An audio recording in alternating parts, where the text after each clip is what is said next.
From the Watergate building in Washington, this is Hotline TV. Now hear Hotline editors Amy Walter and John Mercurio.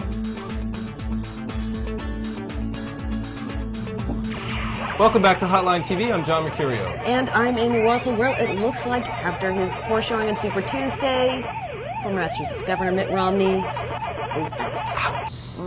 He broke the news this afternoon at his speech in front of CPAC.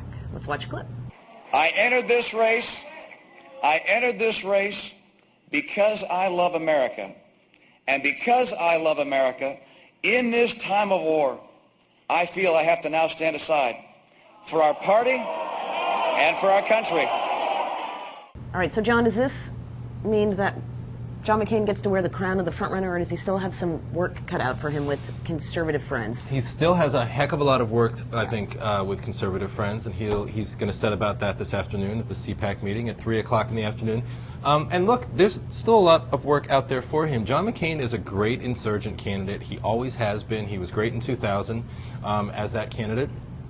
He was great, I think, at the beginning of this campaign, but trying to run a front-runner campaign for him is very difficult. Trying to consolidate what he needs to consolidate the traditional base of the Republican Party has always been a challenge. It's a big question mark out there. Trying to get Mike Huckabee on board is going to be the big question, and whether that involves making him his running mate is, I think, going to be an interesting question. Well, you know, I think that Romney, though, he never came right out and gave a big fat kiss to John McCain. We're still talking about Mitt Romney. I'm God, sorry, he's but so hold on. old. He's I so just want to yesterday. say, I know, but he set McCain up well, I thought, for this afternoon, which was he definitely, you know, put in his digs about it's not like he's won a whole lot. He just has more delegates than I do. Size does matter. Size does matter.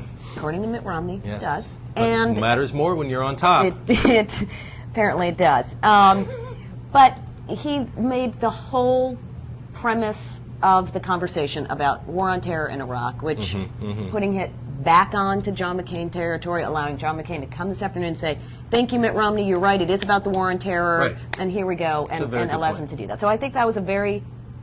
That was a classy thing for Mitt Romney to do. Again, these two don't love each other. Right.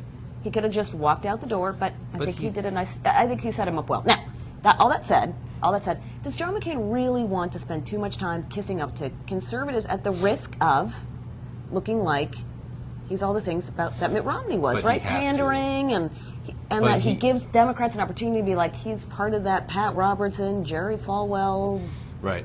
His ability to sort of his ability to sort of walk that balance is going to be the key question as to whether or not he wins in November. But he really has to. I mean, look, I think the conservatives have been derided and maligned throughout this campaign for being unenthusiastic, for being sort of too polarizing, too divided. But they're a key part of any Republican presidential candidate's coalition. And I don't think that McCain can run without making a pretty aggressive, overt, and in some ways damaging effort to reach out to them. Well, it's true, although I think it also opens him up to the Romney charges of the flip-flopping, you know, to being portrayed as Romney as a flip-flopper. You know, going back to the old things he said about these guys. And, yeah, I guess that's true. But the problem is that, you know, I follow my man Bill Bennett in saying, actually... Who's a big Hotline TV viewer. He is a big friend of the show, but I say, look, I mean, if you actually look at his record, if you actually look at what he's done, there's a real distinction between the record and the rhetoric.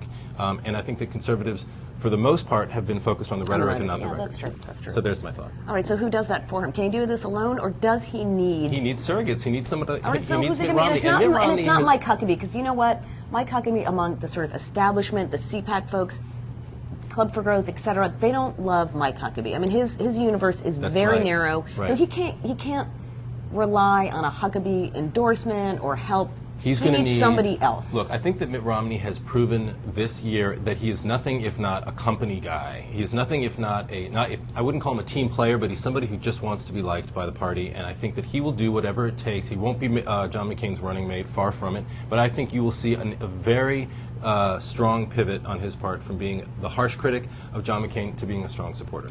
Well, that's my you heard prediction. it here first. All right. All the scoop you need one right day. Here. All right, well, that's all the time we have for today.